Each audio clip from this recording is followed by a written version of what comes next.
여호와께서 이스라엘 족속에게 이와 같이 말씀하시기를 너희는 나를 찾으라. 그리하면 살리라. 베델을 찾지 말며 길갈로 들어가지 말며 브엘세바로도 나아가지 말라. 길갈은 반드시 사로잡히겠고 베델은 비참하게 될 것임이라 하셨나니 너희는 여호와를 찾으라. 그리하면 살리라. 그렇지 않으면 그가 불같이 요셉의 집에 임하여 멸하시리니 베델에서 그 불들을 끌 자가 없으리라. 아멘. 이 시간 우리 옆에 있는 분들과 먼저 인사하는 시간을 갖도록 하겠습니다. 사랑합니다. 한 번 더 인사하실까요? 축복합니다.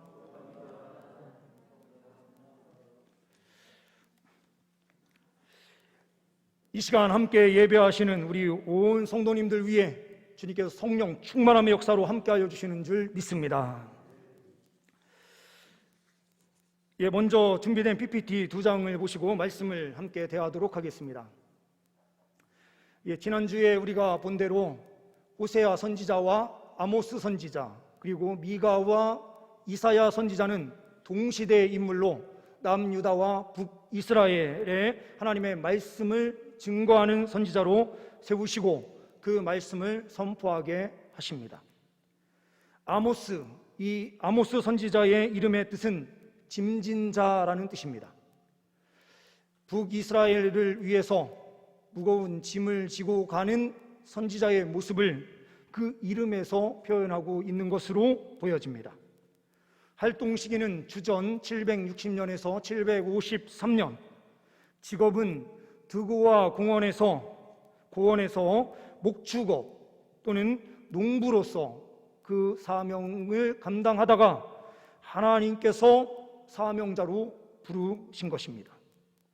아모스 7장 14절과 15절 말씀을 보게 되면 나는 선지자가 아니며 선지자의 아들도 아니라 나는 목자요 뽕나무를 재배하는 자로서 라고 말씀하고 있는 것을 보게 됩니다. 일반 평민 중에서도 가장 하층민에 속해 있었던 목축업에 종사하고 있었던 사람, 그리고 시골 마을에서 뽕나무를 재배하는 것을 저는 보면서 자랐는데요, 이 뽕나무를 재배한다라고 하는 것은 누에를 키우는 것입니다. 그래서 실을 뽑아서 판매하는 업까지 하고 있었던 사람으로 보여집니다. 가장 하층민에 있었던 그 사람, 선지자의 아들도 아니요, 그리고 이 사람은 특별한 존재도 아닌 일상생활에 하나님께서 주신 그 뜻에 따라서 충성하며 달려가고 있었던 사람을 하나님께서 직접 부르시고 하나님의 말씀을 선포하게 하십니다. 다음 페이지를 보시게 되면 5절 말씀에 나타나고 있는 지명들이 있습니다. 베델을 찾지 말고 길갈로도 들어가지 말며 브엘세바로도 나가지 말라라고 하는 말씀이 있습니다. 그 지역의 분포를 우리가 보게 되면 브엘세바는 가장 밑에 남쪽 유다의 가장 밑에 지방으로 표현할 수가 있습니다. 항상 성경에서는 이 부분을 가장 전국을 전체를 표현할 때에 단에서부터 브엘세바까지라는 표현을 쓰게 되면 전체 나라를 의미하는 것이었습니다. 우리나라에서 백두에서 한라까지라는 표현을 쓰는 것과 똑같은 표현입니다. 그러므로 브엘세바는 남유다의 가장 밑에, 이 브엘세바는 어떠한 곳인가? 아브라함과 이삭과 야곱이 하나님 앞에 제사를 드리던 장소입니다. 그리고 영생의 하나님을 만난 에셀나무가 있었던 장소로 이 브엘세바를 이야기하고 있다는 것을 우리가 생각하면서 말씀을 대할 필요가 있습니다.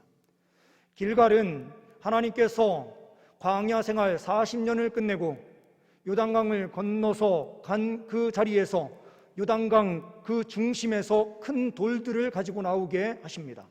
지파별로 하나씩 가지고 나오게 한 후에 이 길갈에 그 기념비를 세우게 하시고 우리의 수치가 다 굴러갔다라고 하는 의미에서 길갈이라고 이름을 지은 것을 우리는 알고 있습니다.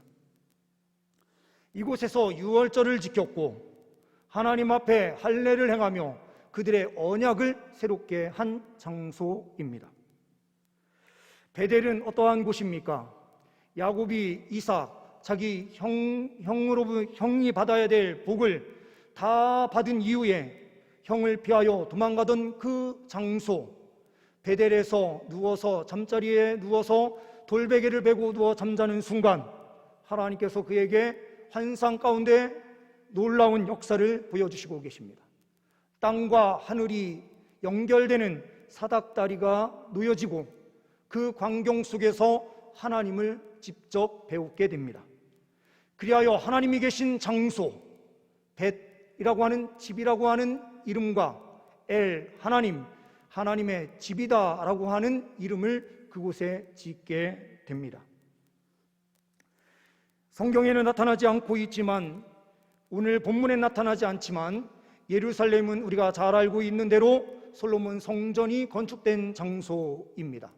그리고 단이라고 하는 이곳에는 베델과 단의 남북이 나뉘어지면서 남유다는 예루살렘에서 솔로몬 성전에서 예배를 드리고 북이스라엘은 두 군데의 금 송아지를 만들어서 세우게 되는데 한 곳이 베델이고 한 곳이 단이었습니다. 그리하여 많은 사람들이 단과 베델로 가서 예배를 대신하게 되는 것입니다. 잠시 내려주셔도 좋습니다. 오늘 본문에서 우리가 주보와는 좀 다르게 제목을 자막 처리로 된 것을 보게 되면 여호와를 찾으라라고 되어 있습니다. 그런데 주보를 보시게 되면 여호와를 찾아라 이렇게 되어 있습니다. 그런데 어감이 살짝 다른 것 같고 성경적 표현을 쓰는 것이 더 좋겠다 싶어서 제가 제목을 바꿔서 올려주십시오라고 부탁을 드렸습니다. 오타가 아니고 맞는 제목입니다. 여호와를 찾으라라고 하는 말은 무엇을 뜻하는가? 첫 번째로는 사명을 회복하라라고 하는 의미입니다. 왜 이 말씀이 사명 회복과 연결됩니까? 4절 말씀을 보시게 되면 여호와께서 이스라엘 족속에게 이와 같이 말씀하시기를 너희는 나를 찾으라 그리하면 살리라. 이것은 아모스 선지자를 통해서 하나님께서 말씀을 하나님의 말로 선포하게 하신 것입니다. 그러므로 이 선포는 아모스 선지자의 사명과 연결됩니다. 마찬가지로 이 시대에 우리를 그리스도인으로 세우시고 하나님께서 우리에게 사명을 주시는데 그 사명은 무엇입니까? 세상 것에 지금 눈 멀고 귀 닫고 이 세상이 좋다라고 생각하면서 살아가는 이 세상 백성들에게 그것이 살 길이 아니라 여호와 하나님을 찾는 것이 살 길이다라고 선포하는 사명, 그것을 아모스 선지자에게만 주신 것이 아니라 이 시대에 우리에게 주신 것입니다. PPT 2장을 다시 한번 보시면서 말씀을 이어가겠습니다. 2017년 코로나가 있기 전전해에 조사한 결과입니다. 전도를 해본 경험이 있습니까? 라고 하는 질문을 우리 기독교인 대상으로 설문조사를 해보았더니 39.9%가 전도해 보았다라고 답변합니다. 그런데 60.1%가 전도해 본 경험이 전혀 없다라고 답변을 했습니다. 다음 페이지를 보시게 되면 깜짝 놀랄 만한 데이터가 나오는 거죠. 종교별 전도 경험을 빼보니 이렇습니다. 천주교는 73.8%가 전도해 보았고 불교는 77.3%가 해보았으며 그런데 반면에 기독교는 39.9%에 불과했다라는 사실. 전도가 안 되는 것이 아니라 전도를 안 하고 있는 것이 문제입니다. PPT는 잠시 내려주셔도 좋습니다. 왜 이런 결과가 나올까?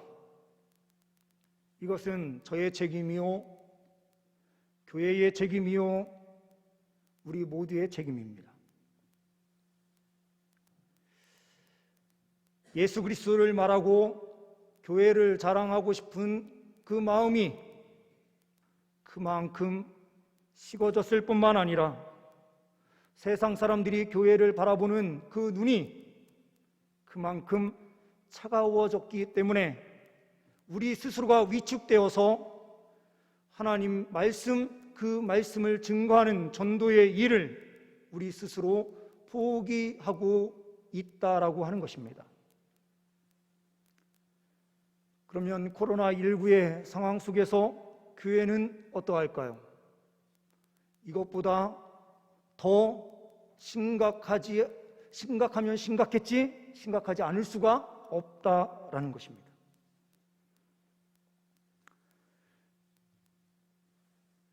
기독교의 본령, 그 사명은 무엇입니까? 사람들을 깨우는 것입니다. 여호와께로 돌아와라 라고 강력하게 선언할 그 사명이 우리에게 주어졌습니다. 만약 구원받아서 즉시로 영과 육이 분리되고 죽어서 우리가 천국에 바로 들어간다면 전도할 필요도 없습니다.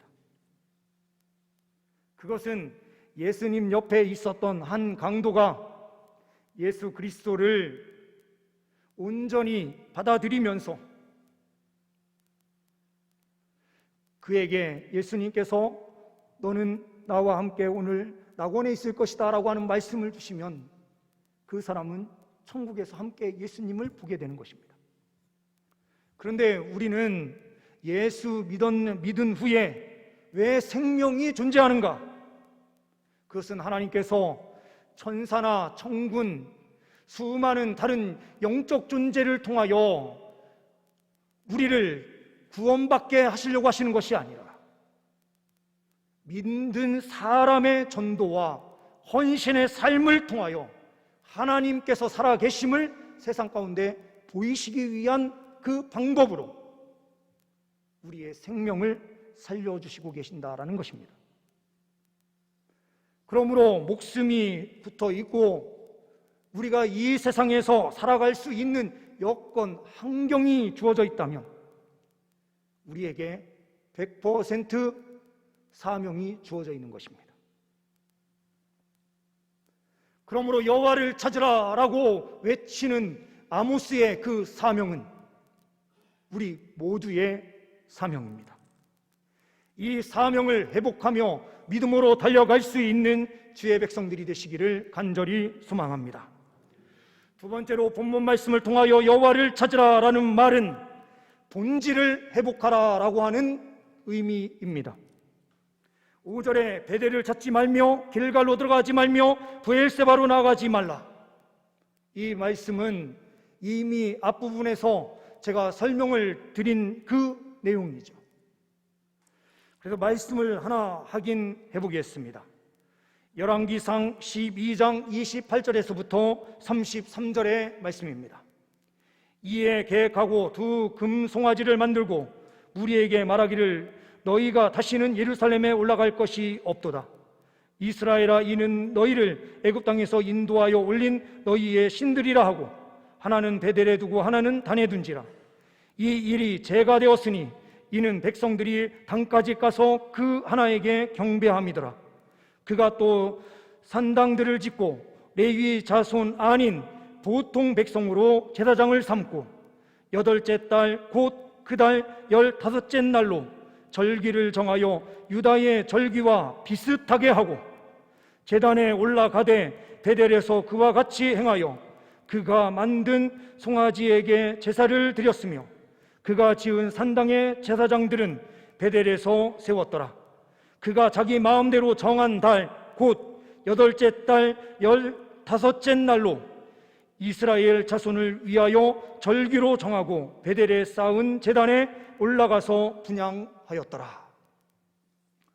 북이스라엘의 문제점이 두 가지가 나타납니다. 형식도 문제가 있습니다. 하나님께서는 솔로몬 성전 중앙 성소 사상을 말씀하셨습니다. 하나님께서 예배를 받으시는 장소는 딱 한 군데뿐이다. 그 장소는 솔로몬 성전이다라고 말씀하셨습니다. 내 이름을 거기에 둘 것이고 그곳에 나오는 자는 나를 만날 것이다라고 말씀하십니다.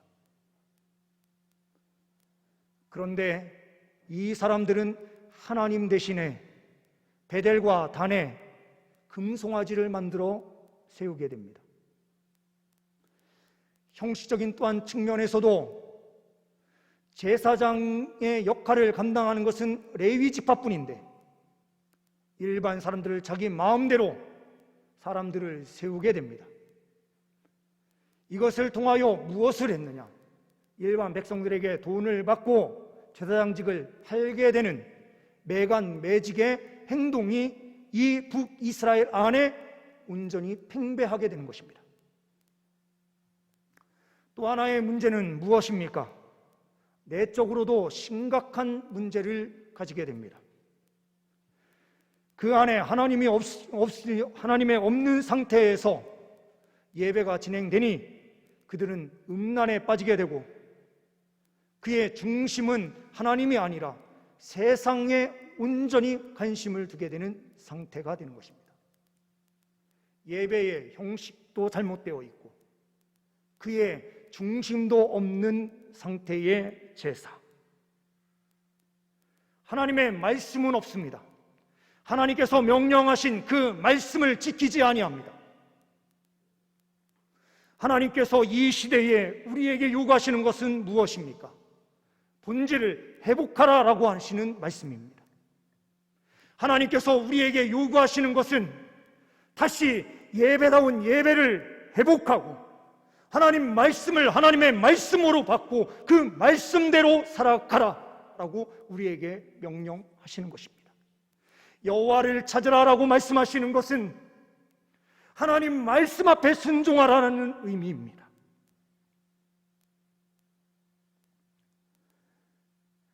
우리의 예배는 어떠합니까? 혹시라도 형식에도 문제가 있고 우리의 중심도 문제가 있는 예배를 드리고 있는 것은 아닌지, 우리는 우리의 삶을 다시 되돌아보고 하나님 앞에 진실로 엎드리는 은혜의 역사가 있기를 소망합니다.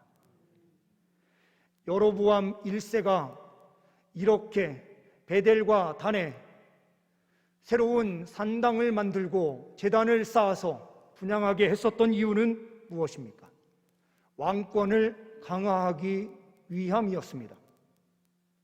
예루살렘으로 많은 사람들이 내려가게 되면 남유다의 마음이 쏠리게 되고 북이스라엘이 하나 되지 못한다라고 하는 생각을 가지고 있었기 때문에 그렇습니다. 자기의 왕권 강화를 위해서 새로운 우상을 만들어내는 것, 이것이 가장 심각한 문제입니다. 우리도 우리의 가치를 위해서 새로운 우상을 만들어내고 전혀 다른 하나님의 뜻과는 다른 그런 모습으로 살아가게 된다면 하나님께서 우리에게 뭐라고 말씀을 하실까? 우리의 이익을 위한 길이 아니라 오직 하나님의 영광을 위하여 달려갈 수 있는 우리 모두가 될 수 있기를 소망합니다. 본문 말씀을 통하여 또한 세 번째로 발견하는 것은 무엇입니까? 여호와를 찾으라 라는 말은 능력을 회복하라 라는 말씀입니다. 6절 말씀을 보시게 되면 너희는 여호와를 찾으라 그리하면 살리라 그렇지 않으면 그가 불같이 요셉의 집에 임하여 멸하시리니 베델에서 그 불들을 끌 자가 없으리라. 하나님의 심판이 명령됩니다. 베델에 있는 수많은 제사장, 수많은 사람들이 그 불을 끌 수가 없습니다. 오직 하나님께 돌이켜 회개하는 길 외에는 살 길이 없습니다. 이 능력이 회복되는 길은 회개하는 길입니다. 이 시대의 그리스도인들에게 필요한 것은 무엇입니까? 하나님 앞에 진실로 회개하는 삶입니다. 이 예화는 많이 들어보셨을 것으로 생각이 됩니다. 1907년 1월 13일 주일밤, 평양에서는 대부흥운동이 일어나게 됩니다. 그때에 연합부흥회가 열리게 되는데, 마지막 날 이기람이라고 하는 한국명을 가지고 있는 선교사 그레햄이라는 선교사가 집회의 분위기를 가만히 보니 집회는 전혀 영적인 생기가 돌지 않습니다. 하나님의 성령이 회중을 완전히 떠난 것처럼 보입니다. 사람들은 답답해서 어찌할 바를 모르는 상태에 모여서 집회를 가지고 있는 그 광경을 바라보게 됩니다. 그러면서 이기람 목사님은 그 집회에서 이렇게 선포합니다. 하나님의 은혜로부터 멀어진 이유가 무엇입니까? 바로 그때에 한 사람이 일어나게 됩니다. 그 사람은 눈물을 흘리며 이렇게 이야기합니다. 하나님께서 우리 집회에 은혜를 내리시지 않는 이유는 바로 나 때문입니다. 나는 바로 아간과 같은 자입니다. 약 1년 전 내 친구가 임종하면서 제게 부탁한 것이 하나 있었습니다. 우리 가족들은 글도 모르고 세상의 그 상황을 잘 모르니 당신이, 내 친구인 당신이 나의 모든 재산을 잘 정리해서 우리 가족들에게 잘 전달해 주시오.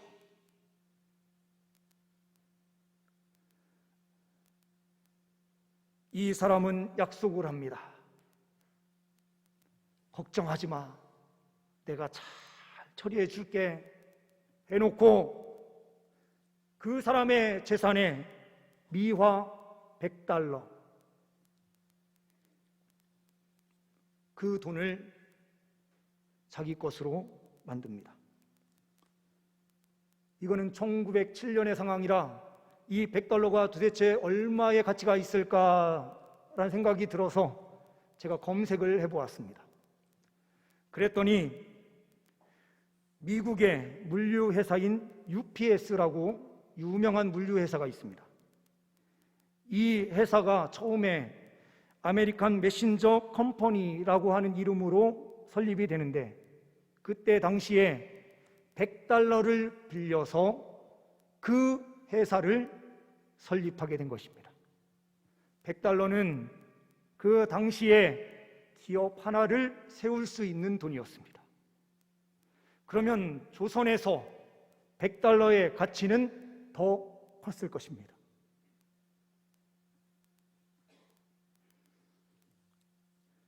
그 큰 돈을 편취하고 일부분만 그 이방인에게 준 것입니다. 이 미망이라는 말이 우리 쪽에서는 좀 안 맞는 단어이긴 합니다. 어떻게 되었든 회개하면서 이 사람은 날이 밝는 대로 이 사치한 돈을 그 사람에게, 그 가족들에게 다 돌려주겠습니다 하면서 눈물을 흘립니다. 이 사람이 바로 길선주 장로, 이후에는 목사가 된 분이십니다. 이 사람의 회개를 통해서 어떠한 능력이 나타납니까? 그곳에 함께하고 있었던 수백 명이 하나님의 은혜의 역사를 체험하며 함께 회개하고 기도합니다. 그 한 사람의 잘못이 아니라 이것은 우리의 모습이고 이것은 우리의 책임입니다 하면서 함께 눈물을 흘리는 것입니다. 어떤 사람들은 회개를 강요하고 그것을 마치 강요하면서 간증을 시키면서 자기의 죄를 완전히 드러내고 이야기하는 것처럼 꾸미면서 그 교회 분위기를 이끌어가는 교회들도 지금 큰 대형 교회 중에 그런 교회들이 있습니다. 큐티를 한다 뭐 한다 하지만 그 안에 회개를 강요하는 분위기가 있습니다. 그러나 이 회개는 성령의 은혜의 역사의 회개였습니다. 사람들에 의하여 만들어진 회개가 아닙니다. 하나님께서 강권적인 역사로 함께하여 주셔서 길선주 장로의 마음을 움직이셨고, 하나님께서 그 회개하는 그 음성을 통하여 모든 사람들이 자기 죄를 자복하게 되었고 하나님 말씀 앞에 엎드리게 된 사건이 이루어진 것입니다. 이 능력을 통하여 어떠한 일이 벌어집니까? 우리가 잘 알고 있는 대로 1907년 평양 대부운동이 저 북녘 땅에서부터 시작해서 우리의 남쪽 저 부산까지 전국적으로 부흥의 불길이 타오르는 것을 우리는 역사적으로 확인했습니다. 하나님 앞에 서서 진실로 회개하는 능력은 이러한 능력이 있습니다. 우리가 하나님 앞에 진실로 회개하면 우리가 죽는 것이 아니라 하나님께서 다시 살려주시는 은혜의 역사가 있는 것입니다. 그러므로 사도행전 3장 19절 말씀에 이렇게 말씀합니다. 그러므로 너희가 회개하고 돌이켜 너희 죄 없이 함을 받으라. 이같이 하면 새롭게 되는 날이 주 앞으로부터 이를 것이요. 새롭게 되는 날이 임하게 된다. 정말 새롭게 됩니다.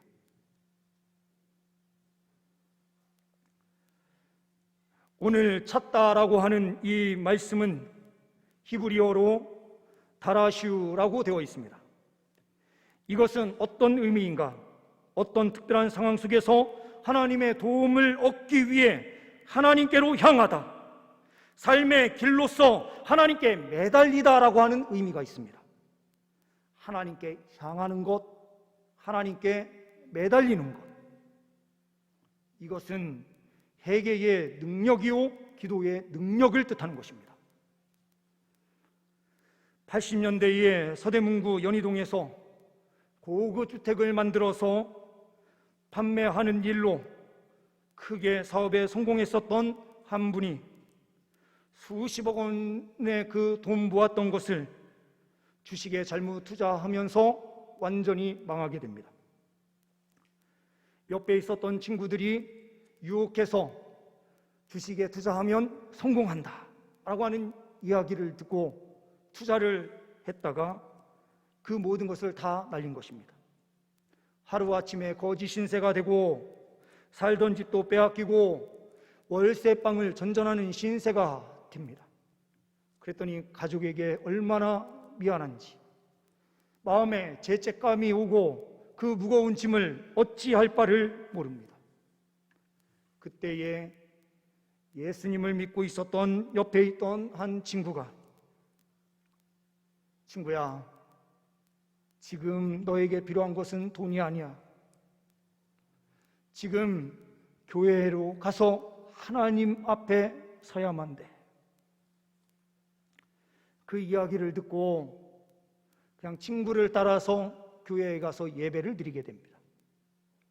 예배를 드릴 때 마음에 평안함이 오는 것을 느낍니다. 그런데 평상시보다 좀 다른 느낌일 정도, 그런데 완벽한 평안함과 기쁨은 아닙니다. 예배를 끝나고 나오는 사람들의 얼굴이 다 밝은 것을 보는 거예요.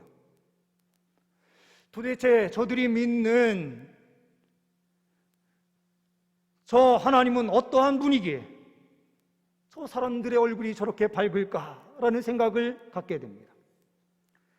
그래서 이왕 뭐 다 없어진 거, 그럼 신앙생활 한번 해보자. 그럼 이왕 해보자라는 생각이 들었습니다. 그때부터 새벽기도, 수요예배, 금요예배, 교회에 있는 예배들을 하나도 빠짐없이 나가기 시작합니다.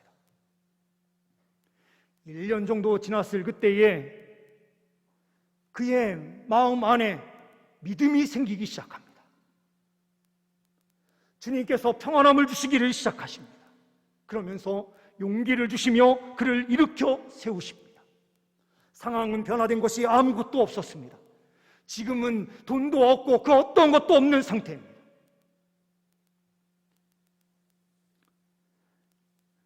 친구에게 돈을 간신히 조금 빌려서 조그마한 철강 공장 하나를 구매하게 됩니다. 열심히 살면서 돈이 들어오면 빚은 갚고 그런 생활을 쭉 하다 보니 그 회사는 어느덧 건실한 기업으로 세워지게 됩니다. 그 회사가 신정철강 주식회사 박종근 사장입니다. 이 사람은 신앙생활 잘하여 장로님이 되었습니다. 그는 하나님께 끊임없이 매달렸습니다. 1년 동안 하나님 앞에 눈물을 쏟았고 새벽기도, 금요기도 끊임없이 하나님 앞에 매달려서 강구하며 나아갔습니다. 어떤 사람들은 또 이 예화를 들으시며 이렇게 생각할 것입니다. 기도 다 했다고 다 부자가 되나? 그렇지 않을 수 있습니다. 그런데 하나님께서 영적인 능력을 주십니다. 소망을 주시고 일어날 수 있는 능력을 주님께서 주시는 것을 발견하게 됩니다. 또한 그 역사를 통해서 하나님께서는 물질의 복도 주실 수 있는 분이시고 우리의 육신을 깨끗하게 치료하실 수 있는 하나님이시며 우리의 전 삶의 모든 것을 책임져 주실 수 있는 능력의 하나님이 되십니다. 믿고 신뢰하는 만큼 하나님께서 부어주시고 믿음으로 전진하는 만큼 주님께서 책임져 주십니다. 여호와를 찾으라라고 하는 말씀은 어떠한 말씀입니까? 우리의 죄를 철저하게 회개하며 우리의 창조주가 되신 하나님 앞에 온전히 엎드려 매달리고 우리의 삶을 주님께로 향하게 하여 하나님 말씀대로 살아라. 그러면 하나님께서 너희의 모든 인생을 책임져 주실 것이다. 베델로 가도 소용없고 브엘세바로 나아가도 아무 소용없지만 하나님 말씀 부여잡고 하나님 앞에서 엎드리면 너희가 살 것이다 라고 선포하시는 것입니다. 여호와를 찾으라 그리하면 살리라라고 하는 말씀을 주시는 이유는 무엇입니까? 하나님께서 그들을 포기하신 것이 아니라 그들을 돌이켜서 다시 세우시려고 그 말씀을 선포하시는 것입니다. 우리가 주께 돌아올 때에 하나님께서는 우리를 살려주시는 은혜의 역사로 함께하여 주시는 줄 믿습니다. 기도하십니다. 하나님 아버지 감사합니다.